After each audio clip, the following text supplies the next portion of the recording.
Welcome to the Beatdown, tallying up the action from the greatest movies of yesteryear. Hoping to piggyback off the success of Conan the Barbarian, with the same director and the inclusion of Arnold Schwarzenegger reprising the role of Conan for a cameo, making it seem like a sure thing, 1985's Red Sonja proved far from those expectations. Copyright reasons meant that Conan could not appear, altering Arnie's character and, unbeknownst to Arnie, the director sneakily stretching out his role using stand-ins and clever editing into a full-blown starring role, his name even appearing top billing on both the advertising and the credits. As 21-year-old model Bridget Nielsen's first role, she does the best she can, for next year going on to meet future squeeze Sylvester Stallone on the set of Cobra before starring in Rocky IV and a few other 80s gems. Arnie said of the film, "It is the worst film I ever made. When my kids get out the line, they're sent to their rooms and forced to watch Red Sonja 10 times. But what does he know? It's a lot of fun, and there's a lot of fights, so let's get on to the counting." Rudely awoken from a dirt nap by the good witch from The Wizard of Oz, we find out through flashbacks that after refusing the advances of evil Queen Gedron, Sonja's family were murdered, her house was burnt down, and the Queen instructed her guards to have their way with her. Someone has rejection issues. No. Witch gives Sonja a blessing and she's off. Cue movie credits, with Arnie's Calidor tearing up the screen on horseback for 4 minutes straight. Get that man a cushion. Gedron and her goons interrupt a ceremony to destroy a talisman that can create worlds and all sorts of nasty hocus-pokery, the priestesses deeming it too powerful for mortal hands, let alone a crazed queen's. Leading the charge with a ninja star to the guts is Ikao, played by Ronald Lacey, better known as melty-faced Nazi guy from Raiders of the Lost Ark. These ladies are no pushover, slicing up Gedron's goons until they're outnumbered and ultimately defeated. Sporting the most badass helmets ever, Gedron instructs one of her boys to grab the talisman, knowing full well he's toast, as it can only be handled by a lady. Ginger Fringe Priestess is still alive and makes a dash for it, using the old fake wall trick and this awesome rope slide, taking an arrow in the back along the way. Calidor rescues her from the pursuing soldiers, making light work of them with the old slice and dice.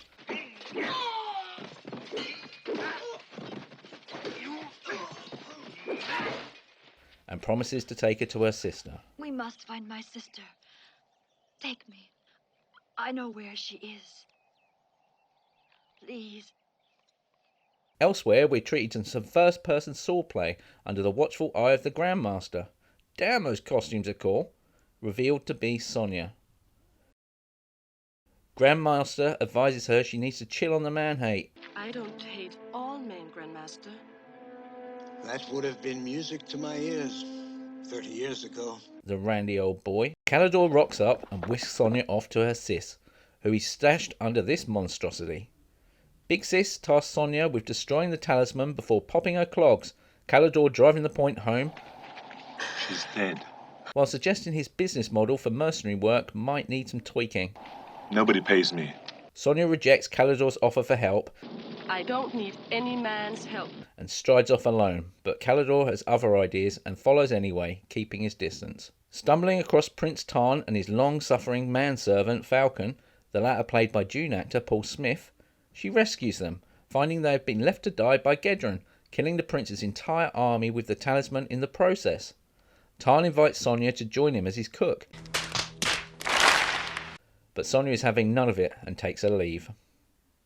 Next up on her travels is Brightag, who offers her passage through his gate in exchange for sexy time. Choosing instead to kick his ass to the Ha Ha song,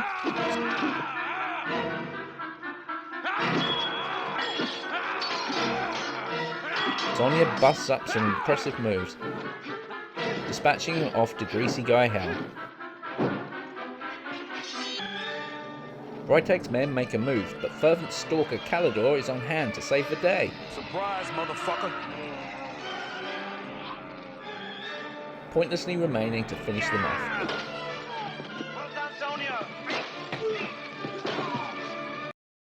Sonja stumbles across Prince Tarn again, this time being stretchered out by some bandits. Look at the little guy go! Let's go fly a kite. The bandits are less cocky when Sonja starts swinging, with Tarn demonstrating some moves of his own until all the bandits are toast. Meanwhile, in Castle Grayskull, Gedron and her pet spider chill out in front of this wizardy telly thing. enjoying some light boobage before tuning in on Sonja & Co. Gedren lays a trap with a view to keeping Sonja alive. Sonja teaches Tarn some manners, Jesse, I see. Like this? but not enough to stop him making the moves. You're very beautiful. When I'm king of Poblock, I shall have you at my court. Stop it! Attacked by a mechanical water monster, Calidor yet again saves the day with some gator wrestling moves, before teaming up with Sonja to blind it and make their escape. Calidor reveals his true quest, to destroy the talisman. Sonja succumbs to his manly wiles with a kiss, but holds back the goodies until he can defeat her in a fight. So, the only man that can have you is one who has tried to kill you. That's logic. Arriving at the castle, the gang decide to leave Tarn on guard duty and head on up the wall, buffing up a few guards at the top.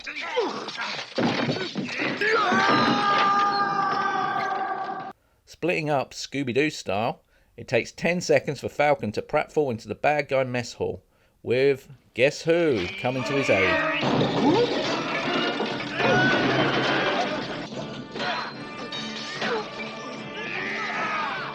Fleeing henchman Ikao, who's had enough of Gedren's business, runs into Wee Tarn, who brings the pain, squishing Ikao under a door. Good night. Some sneaky subterfuge leads to Tarn's capture, but he manages to wriggle away when Sonja arrives on the scene. Cue boss fight! You slaughtered my parents like cattle. My brother, my sister. Vermin! What were their lives compared to this?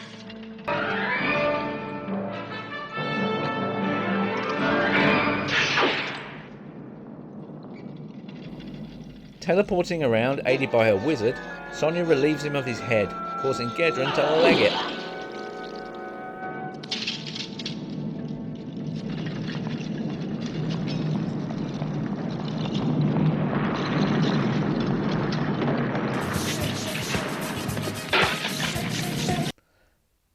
Seemingly forgetting how to fight, Sonja polishes off Gedren, who's heads off for a lava bath, followed by the troublesome talisman. Reunited, and with the castle collapsing, the gang head for the hills, Calidor acting as a makeshift girder to aid their escape.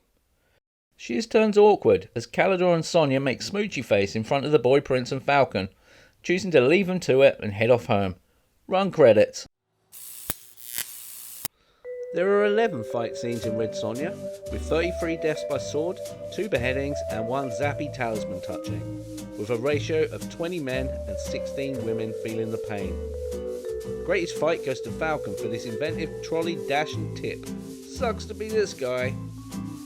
Red Sonja might not be as popular as the rest of the Conan series, from which it was spawned, but it is a lot of fun and worth a watch. Until next time.